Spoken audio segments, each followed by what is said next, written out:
భద్రాద్రి కొత్తగూడెం జిల్లా అశ్వారావుపేట మండలం వినాయకపురం గ్రామంలో బీఆర్ఎస్ పార్టీకి 200 కుటుంబాలు రాజీనామా చేస్తున్నట్లు ప్రకటించారు. మాజీ ఎమ్మెల్యే మెచ్చా నాగేశ్వరరావు తెలుగుదేశం పార్టీ నుండి బీఆర్ఎస్లకు వచ్చిన తాను మాత్రం గతంలో తెలుగుదేశంలో ఉన్నప్పుడు ఎవరైతే తనతో ఉన్నారో ఆ ముగ్గురు నలుగురితోనే ప్రయాణం చేస్తూ మమ్మల్ని కూడా వాళ్ళతోనే నడవాలంటూ, అదేవిధంగా గ్రామ సర్పంచ్ ఎన్నికల్లో అభ్యర్థులు ఎంపిక దగ్గర నుండి ప్రతి విషయంలో వారి వెనక నడవాలని చెప్తుంటే చాలా బాధగా ఉందన్నారు.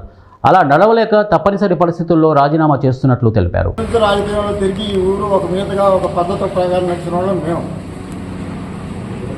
పోయిన ఎలక్షన్లో తుమ్మల నాగేశ్వరరావు గారిక మేము టీఆర్ఎస్ పార్టీగా ఉండి ఆయన దేంట్లో ఉంటే దాంట్లో ఉండి ఆ రకంగా వాళ్ళతో నడిచిన వాళ్ళం మేము. నా వయసు ఇప్పుడు 73 సంవత్సరాలు. నేను రాజకీయంలోకి వచ్చి మంచిగా చెడు చేసింది 50 సంవత్సరాలు. కానీ నిన్న ముందొచ్చిన చెవుల కంటే వెనకొచ్చిన కొమ్ములు చెవుల కంటే వెనకొచ్చిన కొమ్ములు వాడని ఇప్పుడు జరిగే పరిస్థితి ఏంటంటే,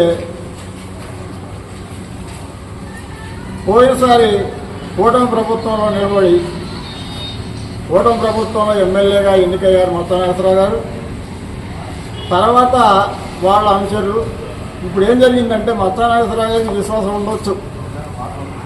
ఏది ఆపద సమయంలో ఆయనకు ఉన్నారు కాబట్టి వాళ్ళకి నేను విశ్వాసం ఉంచుకోవాలని అనొచ్చు, తప్పేం కాదు.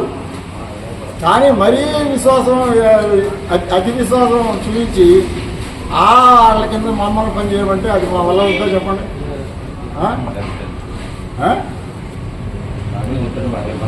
కాబట్టి ఇవాళ పొజిషన్ ఏంటంటే పార్టీ మాది మందే అనే ఒక నిస్వార్థంగా మేము సేవ చేసాం, పార్టీకి పనిచేసాం.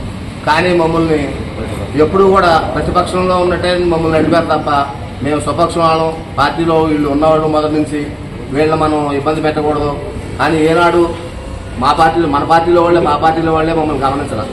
ఎన్నోసార్లు మేము చెప్పుకున్నాం, ఇలా చేస్తున్నారు, ఇది పద్ధతి కాదు, ఇలా చేస్తున్నారు అని చెప్పినా ఎప్పుడు చెప్పినా ఎమ్మెల్యే గారి దృష్టికి, మాజీ ఎమ్మెల్యే గారి దృష్టికి వెళ్ళినా ఆయన పట్టించుకోవాలి, మరి మనలో ఉన్న లీడర్లు పట్టించుకోవాలి. ఇప్పుడు ఈ రోజు కూడా మమ్మల్ని కాదని ఊళ్ళో మా గ్రామస్తులుగా మేమున్నాం గ్రూపులు చేసి పార్టీలు ఇబ్బంది పెట్టినారు. ఒక వ్యక్తి మా ఊర్లో పంచాయతీ ఎలక్షన్ అప్పుడు మమ్మల్ని అడగాల, మా సలహా తీసుకోవాలా, మేము చెప్పిన క్యాండిడేట్కి అలా ఆమోదపరచాలి. కానీ మా సంబంధం ఏమీ లేదు. ఇక్కడ మేము బయట వాళ్ళ కింద ఎక్కడి నుంచో వచ్చి ఆయన నడిపించడం, ఆయన అనుమానం మేము పనిచేయాలంటే నేను చేయలేము. కానీ పార్టీ అంటే మాకు అభిమానమే, కేసీఆర్ గారి అంటే అభిమానమే, కేటీఆర్ గారి ప్రెసిడెంట్గా నేనున్నానండి.